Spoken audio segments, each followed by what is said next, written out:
Продолжается досрочное голосование по выборам глав поселений. Избиратели, которые по уважительной причине не смогут прийти на участки 13 сентября, имеют возможность сделать свой выбор раньше. Их ждут в участковых избирательных комиссиях со 2 по 12 сентября. Августа Степанова продолжит. 13 сентября в единый день голосования, когда айхальцам предстоит выбирать будущего главу поселка, на территории Айхала будут действовать 5 избирательных участков. Расположены они будут на прежних местах, давно привычных для жителей поселка.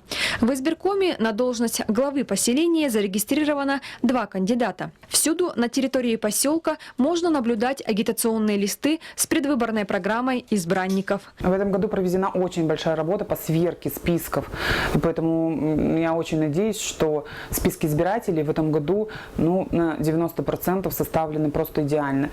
Тем не менее, каждый избиратель имеет право прийти и проверить на участке свои личные данные и вообще, есть ли он в списках, если вдруг возникает такой вопрос. Со 2 сентября на избирательных участках началось досрочное голосование. Свой голос уже отдали 42 жителя поселка. Тех, кто по уважительной причине будут отсутствовать в Айхале 13 сентября, еще ждут на своих избирательных участках для досрочного голосования по 12 сентября включительно. А все ли жители Айхала знают о предстоящих выборах, придут ли на избирательные участки и каким видят будущего главу поселка?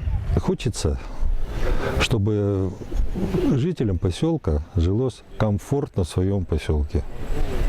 А для этого нужен, чтобы поселком управлял хозяин. Хозяин в прямом смысле слова.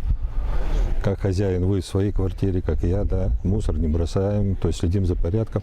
И тут в поселке должен быть такой же хозяин. И нужно сделать правильное решение каждому из нас и выбрать того человека, который будет сделать реформы, как-то преобразования в поселке. Свой выбор я уже сделал, я в принципе уже знаю, за кого голосовать. Это было видно по его тенденции, это по его развитию, что он предлагает и в целом, что он уже делает по факту. Я знаю, что 13 сентября у нас состоятся выборы главы поселка. Я также знаю, что выборы состоятся во всех субъектах Российской Федерации. Голосовать я обязательно пойду, так как я считаю это своим гражданским долгом и хоть маленькой, но все-таки возможностью как-то повлиять на наше будущее. В этом году в избирательных бюллетенях появится дополнительная строка «Против всех». Сегодня вся необходимая информация о предстоящих выборах в Айхале размещена в местной газете и на официальном сайте администрации. Каждый житель поселка может с ней ознакомиться. Оксана Мезенцева, Александр Домонтович, телерадиокомпания «Алмазный край».